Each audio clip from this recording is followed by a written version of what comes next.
بت پرست ها خدایی درست کردن اندازه خودشون، با خصوصیات خودشون. خدایی که تشنه خونه، خدایی که قربانی میخواد، خدایی که باید براش خیرات ببری، به خاک بیفتی جلوش تا حاجتتو بده. ولی این نمیتونه خدا باشه. چرا؟ چون قشنگ نیست، چون زیبا نیست. خدا باید زیبا باشه. حاج آقا خدا رو خیلی مهربون جلوه میدید، هی میگید میبخشه فلان، آدم خب میره گناه میکنه. این بزرگترین دروغیه که به ما گفتن که اگه بفهمید خدا دوستتون داره گناهکار میشید. این دروغ بزرگ. علی ابن ابی طالب فرمود لیس لی حول فانتقل به عن معصیتک الا فی وقت نیقت ثنیر محمد. عرق خوره تو مشهد 2-3 روز گیرش نیامد، خیلی این درون در زد. قاطی از اینایی که اعتیاد داره به عرق، حالش خراب، از یه چهارراه اومد رد شه، برگشت چشش افتاد به گنبد امام رضا. این عرق ما رو جور کن دیگه. حالا حالش خرابه ها. میگه رسیدم وسط چهارراه، رفیق قدیمی من رو دید بغلم زد. چطوری؟ گفت ببین داداش یه جا بساط جوره بریم. این برگشته بود رو به گنبد گفته بود نه یعنی اینقدر آقایی،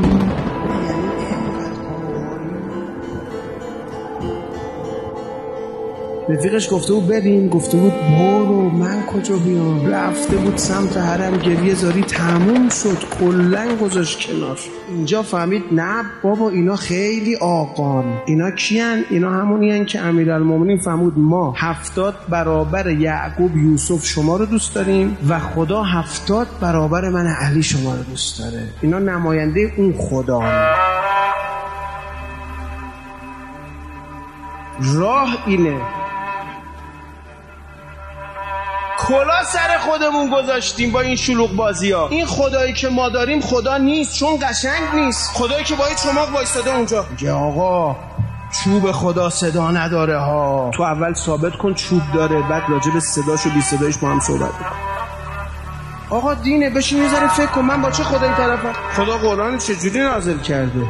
رو کم کنی اگر از یاد خدا غافل بشی زندگی تنگ میشه. بی خدا باشی هیچ غلطی نمیتونی بکنی. برو بدبخت برو خدا با بنداش اینجوری حرف میزنه. این قشنگه؟ خوشتون میاد اگه همچه خدایی که آتیش درست کرده اونور دمیده داغش کرده تو رو بندازه توش؟ قشنگه؟ میشه دوستش داشت؟ میشه عاشقش شد؟ میشه باش رفیق شد؟ اصلا رفاقت میشه کرد با کسی که ازش میترسی؟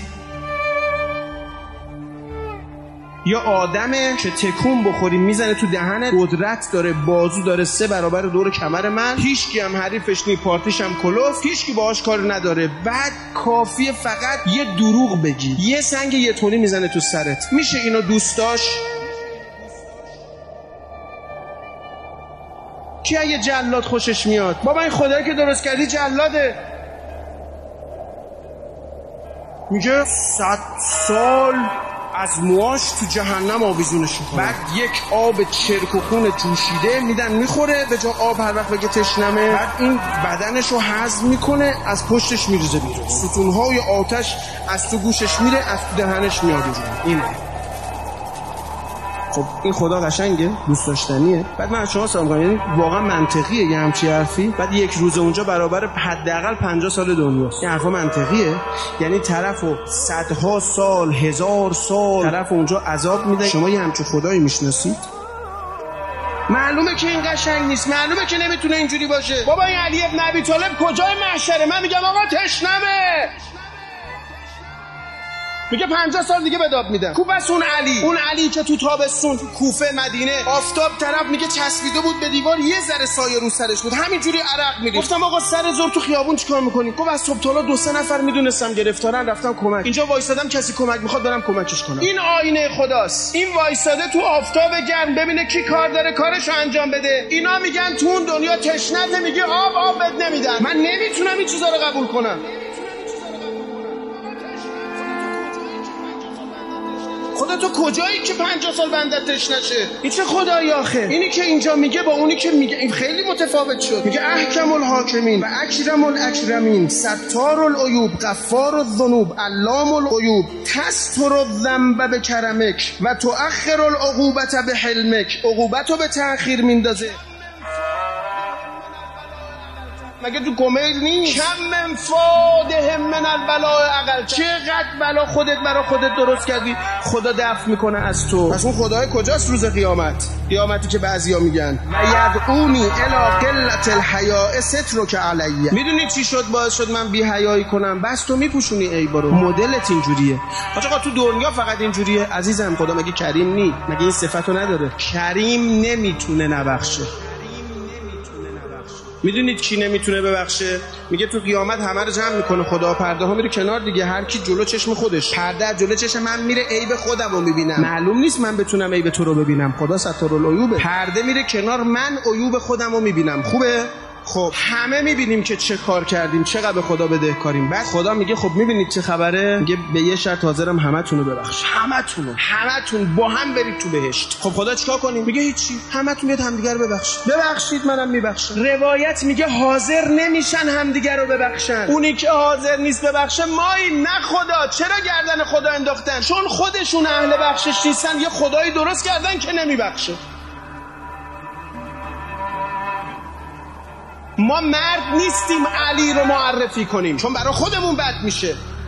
کسی لایق بهشت نیست. 4 تا عمل چشمونو گرفته. حالا یه کسی خورده زمین، گناهی کرده خورده زمین. این گناهکارا ماج آقا میرن بهشت، به تو چه؟ به من چه؟ به ما چه؟ مگه ما گناهکار نیستیم میخوایم خدا ما رو ببره بهشت؟ فضل خدا به ما چه ربطی داره؟ چطور به ما فضل داشته باشه به اون نداشته باشه؟ مگه ما فضول فضل خداییم؟ این چه وضعیه؟ خدا میخواد ببخشه ما میگیم نبخش. یعنی چی؟ این چه خدایی برای خودمون درست کردیم؟ اون که نمیتونه ببینه کسی میبخشه، اون مشکل از خودشه. چرا میخوای این مشکل رو بچسبونی به خدا؟ ابو حمزه بخونیم کافر نکنن اون فرد. والا کافر اون فرد عیبی نداره، خدا میبخشن. ما هم بشیم کافر.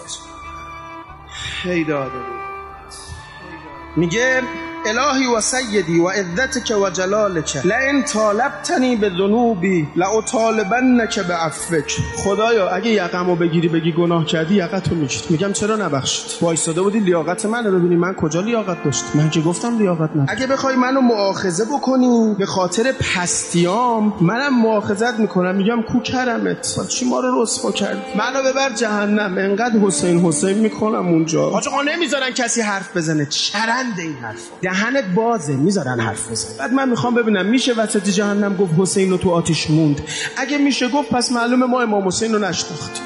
الهی و سیدی ان کنت لا تغفر الا لاولیائک. اگه فقط قرار خوبا رو ببخشی و اونایی که اهل عبادت بودن، اگه تو مال آدم خوبایی، ما گناهکارا کجا بریم؟ گناهکارا کجا برن؟ اگه فقط کرم میکنی به اونایی که بهت وفادار بودن، گناهکارا به کی استغاثه کنن؟ از کی کمک بخوان؟ گناهکارا کجا برن؟ ان ادخلتنی النار ففی ذلک سرور عدوک. خدایا من برم جهنم دشمنات خوشحال میشه، منو ببری تو بهشت پیغمبر خوشحال میشه. من میدونم تو خوشحالی پیغمبر رو بیشتر دوست داری تو دشمناتو. یعنی چی؟ یعنی منو تو جهنم نمیبری. آقا مگه نگفت پیامبر خدا غضب میکند به غضب فاطمه، خوشنود میشود به خوشنودی فاطمه؟ مادرتون فاطمه زهرا داشت از دنیا میرفت، لحظه آخر سجاده پهن کرد، نماز خون، 2 تا دستاشو آورد بالا، 2 تا دستاشو آورد بالا، 2 تا دستاشو آورد بالا، همونی که باش نمیشد جارو بزنی. گفت خدایا تو رو قسم میدم به بابام رسول الله و اشتیاقی که برا دیدن من داره، تو رو قسم میدم به علی و مظلومیتش، تو رو قسم میدم به حسنم و غصه‌اش، تو رو قسم میدم به حسینم و غصه‌ای که داره سینه‌شو پاره پاره میکنه، تو رو قسم میدم به زینبینم. چی میخوای؟ گناهکارا امت بابامو ببخش و وارد بهشتشون کن، دل فاطمه خنک بشه. مگه خدا نگفت من محبت فاطمه رو میخوام؟ خدا فاطمه خوشحال میشه وقتی ما رو تو بهشت ببینه. وقتی گناهکارا رو تو بهشت ببینه. حالا هی بشین بگو جهنم. میذارن گل و زنجیر، میگه میزنن دست گناهکار میکشونن. آقا امام سجاد میذاری شما؟ آقا شما نمیدونی گل و زنجیر چیه؟ میذاره ما برن آتیش، میذاره گل و زنجیر دست ما بزنن، میذاره امام حسین میذاره. من نمیدونم چی میگید، خدا شاهد. چه ظالم های بسیار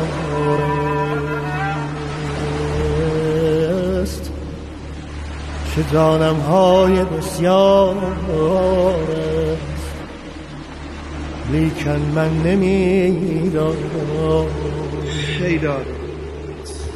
که خوردم از دهان بندی در این دریا، در این دریا کفی افیون.